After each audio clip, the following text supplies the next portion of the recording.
اعوذ باللہ من الشیطان الرجیم، بسم اللہ الرحمن الرحیم۔ السلام علیکم ورحمۃ اللہ وبرکاتہ۔ دوستو، آج کا ہمارا موضوع ہے سورۃ انزال۔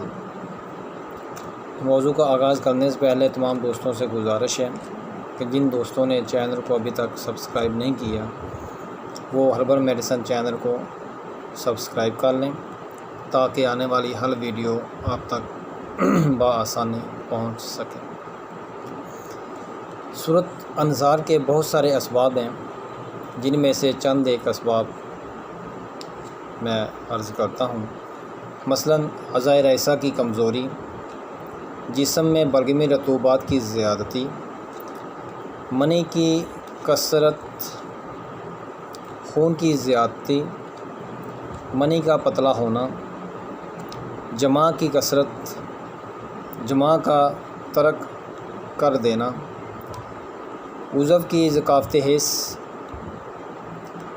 ورم و خراش مثانہ، گرم اور ترش اشیاء کا بکثرت استعمال وغیرہ وغیرہ اس کے مین اسباب ہیں۔ طبی ماہرین کے مطابق جماع کی مدت 2 سے 4 منٹ تک ہوتی ہے۔ اگر اس سے قبل انزال ہو جائے تو اس کو سورۃ انزال سمجھا جاتا ہے۔ اس کے لیے بہت سارے نقصہ جات ہیں، چند ایک نقصہ جات میں آپ کی نظر کرتا ہوں۔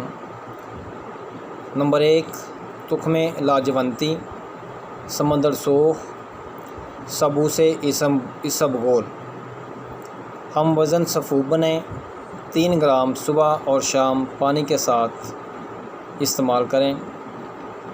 نمبر 2، سنگارے کا آٹا، تج اور دار چینی برابر وزن لے کر اس کا سفوف بنائیں اور 2 گرام سفوف صبح شام پانی کے ساتھ استعمال کریں تو یہ بھی بہت زیادہ مفید ہے۔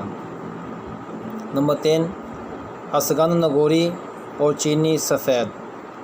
ہم وزن سفوف بنائیں اور 2 گرام سفوف صبح اور شام پانی کے ساتھ استعمال کریں تو یہ بھی بہت زیادہ مفید ہے۔ گرم چیزوں اور ثقیل بادی اور ترش اشیاء سے مکمل طور پر پرہیز کریں۔ اور اس کے علاوہ ایک بہت ہی مجرب نقصہ ہے، سمندر سوخ، تل مکھانا اور اٹنگن۔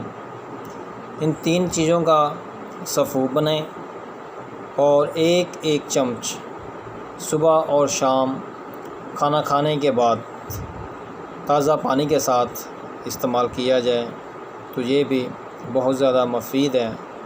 بہت شکریہ۔ السلام علیکم۔